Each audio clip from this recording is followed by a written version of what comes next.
कैसे हो आप लोग। तो अभी हमारे नए ऑर्डर्स का पैकिंग चल रहा है, ठीक है। हम वो कर रहे हैं, कुछ ऑर्डर से दिखाते चलिए।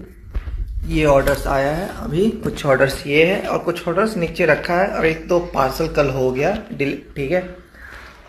अब ये इन्होंने एक अपने ठेकुए के साथ अब एक अचार भी ऑर्डर किया, फिर भी हम अपनी तरफ से एक इनको 100 ग्राम का अचार देने वाले हैं फ्री गिफ्ट के तौर पे।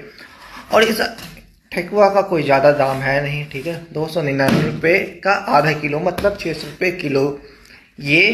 प्लस उनको दो अचार का 200 ग्राम का अचार फ्री है, ओल का या आलू का।